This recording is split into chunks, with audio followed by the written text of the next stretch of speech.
안녕하세요. 혹시 엄청난 압박감 속에서도 최고의 성과를 내는 사람들 주변에 있지 않으신가요? 그 사람들에겐 사실 숨겨진 심리적 도구가 있다고 하는데요.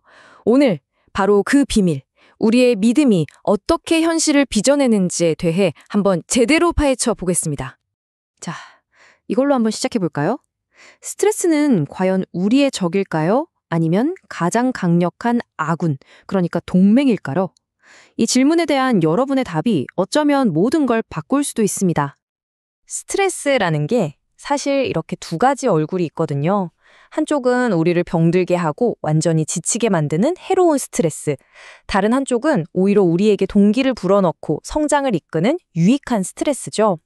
이 둘을 가르는 결정적인 차이는요. 스트레스 그 자체가 아니라 바로 우리 마음속에 그 답이 있다는 겁니다. 그렇다면 그 비밀의 열쇠는 대체 뭘까요? 바로 자기 효능감이 하는 심리학 개념인데요. 자, 지금부터 이 엄청난 힘을 어떻게 우리 걸로 만들 수 있는지 그 잠금 해제 방법을 알려드릴게요. 자기 효능감. 심리학자 엘버트 벤듀라가 만든 말인데요. 쉽게 말해서 어떤 과제를 성공적으로 해낼 수 있다는 나 자신에 대한 믿음이에요. 이건 그냥 난 뭐든 잘해 하는 막연한 자신감이랑은 좀 달라요. 나는 이 일을 해낼 수 있어 하는 아주 구체적이고 단단한 확신을 말하는 겁니다. 자, 이 도표를 한번 보세요. 이게 바로 오늘 우리가 따라갈 믿음의 설계도 같은 거예요. 왼쪽에서부터 여러 경험들을 통해 믿음이 어떻게 형성되고 그게 가운데 있는 자기 효능감을 거쳐서 오른쪽에 우리 실제 행동에 어떤 영향을 미치는지 한눈에 보여주죠. 이게 오늘 이야기의 로드맵이 될 겁니다. 자, 그럼 이론은 이쯤 하고 가장 중요한 실전으로 넘어가 볼까요? 이 강력한 믿음의 시스템을 도대체 어떻게 만들 수 있을까요? 과학적으로도 증명된 4가지 방법을 지금부터 하나씩 짚어보겠습니다. 자기 효능감을 쌓는 데는 크게 4가지 기둥이 있다고 보시면 돼요. 여기 보이는 것처럼 가장 강력한 성공 경험과 대리 경험이 있고요. 또 외부에서 오는 언어적 설득, 그리고 내 마음과 몸을 다스리는 정서적 생리적 상태가 있습니다. 자, 하나씩 자세히 들여다볼까요? 첫 번째, 그리고 단연코 가장 강력한 방법은 성공 경험입니다. 이게 뭐 엄청난 성공일 필요가 전혀 없어요. 정말 사소한 거라도 괜찮거든요. 맨날 태워 먹던 계란 프라이를 드디어 완벽하게 성공했다거나 5분만 뛰어도 숨이 찼는데 처음으로 1km를 쉬지 않고 뛰었다거나 하는 거죠. 바로 이런 작고 구체적인 성취들이 쌓여서 아, 나는 해낼 수 있는 사람이구나 하는 믿음의 주춧돌이 되는 겁니다. 두 번째는 대리 경험이에요. 나와 비슷한 동료가 막 떨려하던 발표를 멋지게 해내는 걸 보는 거예요. 그 모습을 보면서 와, 저 친구도 하는데 나라고 못할 거 없지 않나? 이런 생각이 딱 스치잖아요. 바로 그 순간 우리의 자기 효능감도 쑥 올라가는 겁니다. 롤모델이 괜히 중요한 게 아니죠. 세 번째는 언어적 설득입니다. 이것도 그냥 힘내, 넌 할 수 있어 이런 빈말이 아니고요. 내가 정말 믿고 따르는 멘토나 선배 같은 사람이 지난번 보고서 보니까 자네는 이걸 충분히 해낼 만큼 논리적이고 끈기 있더라. 이렇게 구체적인 이유를 들어서 말해주는 거죠. 이런 믿을 만한 사람의 진심 어린 피드백 한마디가 내 안의 의심을 한 방에 날려버릴 수 있습니다. 마지막 4번째는 바로 우리 몸과 마음의 상태예요. 이게 진짜 재밌는 부분인데요. 중요한 발표 직전에 심장이 막 콩쾅거리잖아요. 이걸 나 지금 불안하구나 이렇게 해석하면 자신감이 뚝 떨어지고요. 반대로 좋아, 드디어 보여줄 시간이 왔다는 신호구나 이렇게 흥분 상태로 재해석하면 오히려 에너지가 막 솟아나요. 이렇게 내 몸의 신호를 긍정적으로 해석하고 평온함을 찾는 게 성공에 대한 믿음을 지키는 비결입니다. 자, 그럼 이렇게 차곡차곡 쌓은 믿음이 구체적으로 우리 삶을 어떻게 바꿀까요? 자기 효능감이 우리 행동에 미치는 그 어마어마한 영향력. 지금부터가 진짜 하이라이트입니다.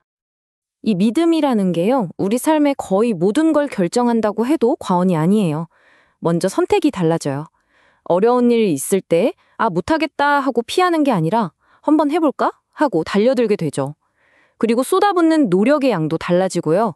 힘든 장애물 앞에서 얼마나 끈질기게 버티는지 그 끈기의 수준도 결정합니다. 심지어 실패했을 때 어떻게 반응하는지, 문제를 물고 늘어질지 해결책을 찾을지 이런 사고 패턴과 정서적 반응까지도 모두 내 안의 믿음에서 시작되는 겁니다. 자, 그럼 다시 맨 처음 질문으로 돌아가 볼까요? 소작인 줄만 알았던 스트레스를 어떻게 내 편으로 아주 강력한 아군으로 만들 수 있을까요? 네, 바로 이 자기 효능감을 스트레스 관리에 직접 써먹는 겁니다.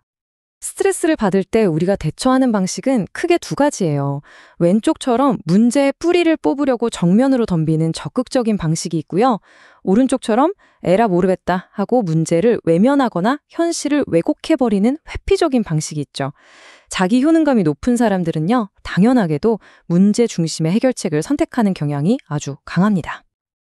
근데 여기서 진짜 중요한 게 하나 있어요. 문제랑 싸우기 전에 먼저 내 감정부터 돌봐야 한다는 거예요. 스트레스 때문에 막 화가 나고 불안한데 어떻게 문제를 제대로 보겠어요?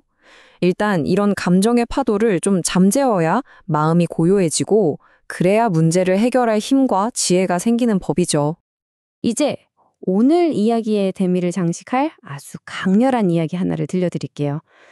우리가 나눈 모든 것을 관통하는 믿음에 관한 마지막 교훈이라고 할 수 있겠습니다.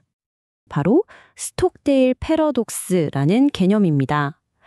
베트남 전쟁 때 무려 7년 반 동안이나 포로 수용소에 갇혔다가 살아 돌아온 짐 스톡데일 제독의 이야기에서 나온 말이죠. 이 패러독스의 핵심은 이 두 가지를 동시에 붙잡는 거예요. 첫째, 지금 내 현실이 얼마나 시궁창 같은지 냉정하게, 아주 냉혹하게 있는 그대로 바라보는 겁니다.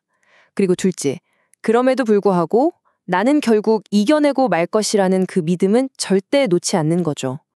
스톡데일 제독이 이런 충격적인 말을 했어요. 결국 살아남지 못한 건 낙관주의자들이었다.